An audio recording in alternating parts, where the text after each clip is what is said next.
আসসালামু আলাইকুম রহমতুল্লাহ তাআলা বারাকাতুহু। ভিউয়ার্স, আমরা দেখেছি যে একদল ক্ষমতা যাওয়ার পর ওয়াজ মাহফিলগুলোর মধ্যে ১৪৪ ধারা জারি করেছে। শুধু তাই নয়, তারা বিভিন্ন ওয়াজ মাহফিলে আহ, স্টেজ থেকে বক্তাদেরকে নামিয়ে দিয়েছে, আজান বন্ধ করে দিয়েছে। মানে ইসলাম বিদ্বেষী অনেকগুলো কর্মকাণ্ড তারা করেছে।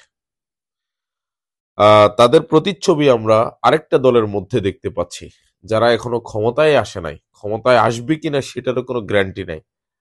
তারাও কিন্তু সেই কাজটা করা শুরু করে দিয়েছে। বাংলাদেশের জনগণের মুখ্যম সময় এটা এসব কর্মকাণ্ডের বিরুদ্ধে দাঁড়ানোর। আমরা আপনাদেরকে একটা ভিডিও দেখাচ্ছি, এই ভিডিওটা দেখুন, এরপরে আপনার মন্তব্যটা আপনি ড্রপ করুন। আজকে 1 জানুয়ারি ছাত্রদলের নাকি আজকে ছিল প্রতিষ্ঠা বার্ষিকীর ছিল অনুষ্ঠান ছিল, এখানে আলোচনা সভা ছিল যতটুকু শুনছি। তো জোরে নামাজের সময় নাকি হওয়ার পরে এখানে মুয়াজ্জিনকে আজান দিতে হয়নি, আজান দিতে দেয় নাই। বিষয়টা আসলে কতটুকু সত্যতা, অথবা আপনি কোথায় ছিলেন, অথবা একটু যদি বিশ্লেষণ করে বলতেন। আমি যে আমার বাড়িতে আমার বোন মারা গেছে, বোন মারা যাওয়ার পরে আমি ওই যে আমার বোনের ওখানে কাজগুলো আসতে আমার একটু বিলম্ব হয়ে গেছে। এমনিতে আমি হঠাৎ করে এসে দেখছি যে আমি ওই তাড়াতাড়ি আমি ওই অটো ভাড়া দেওয়ার জন্য দোকানে গেলাম, দেখেছি ওখানে কামাল কমিশন বলে যে জনাল আজান দিতে আসছে। আমি তাড়াতাড়ি এসে দেখি যে দরজায় জয়নাল আবদিন আজান দিতেছে।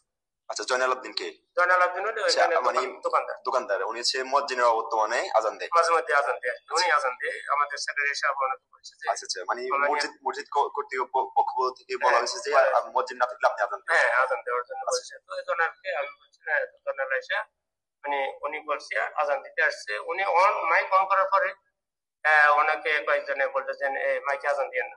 তখন উনি বাইরে আজান দিতেছে, আমি এসে বললাম যে আপনি বাইরে আজান দিতেছেন কেন? বলে যে উনি নিষেধ করেছে। কেন নিষেধ করবে? মসজিদে আজান দেবে, নিষেধ করবে কেন? আচ্ছা, মানে আপনি মুয়াজ্জিন হিসেবে আপনার প্রতিক্রিয়া ব্যক্ত করছেন। তখন আমি এসে তখন আমি মাইকে ঘোষণা দিয়ে দিলাম যে আপনারা একটা 15 জামাত হবে, আপনারা যারা বাইরে আজান হয়ে গেছে আপনারা নামাজ পড়তে আসেন, কথাটা বলা হয়েছে। আচ্ছা আচ্ছা, যদি মসজিদের এই ইয়াটাও যদি বলতেন, এটা তো কেন্দ্রীয় ঈদগাহ মসজিদ না? জি, কেন্দ্রীয় ঈদগাহ মসজিদ। কেন্দ্রীয় ঈদগাহ মসজিদ। জি, কেন্দ্রীয় ঈদগাহ মসজিদ। চট্টগ্রাম কেন্দ্রীয় ঈদগাহ মসজিদ। আচ্ছা, কেন্দ্রীয় ঈদগাহ মসজিদ। আরেকটা বিষয় বলছিলেন যে এখানে এই মসজিদের গেটের সামনে তো তারা স্টেজ করছে, স্টেজটা এখন আবার কেটেছে, চেয়ার দিয়ে রাখছে। আমাদের অনেকে মসজিদের সদস্যরা অনেকে নামাজ পড়তে আসতে পারে না। মানে যারা নিয়মিত নামাজ পড়ে তারাও আসতে পারে, অনেকে আসতে পারে না, চেয়ার দিয়ে মানে করে রাখছে। আজকে 1 জানুয়ারি ছাত্রদলের নাকি আজকে ছিল। প্রিয় দর্শক, আপনারা বিস্তারিত শুনছিলেন। এবারে একটু আপনারাই বলেন, এরা যদি ক্ষমতায় আসে তাহলে এরা কি করবে? আমরা মনে করছি এরা ওদের থেকে আরো অনেক বেশি অত্যাচার করবে এবং ইসলাম বিরোধী কর্মকাণ্ড করবে। এদেরকে এখনই রুখে দিতে হবে।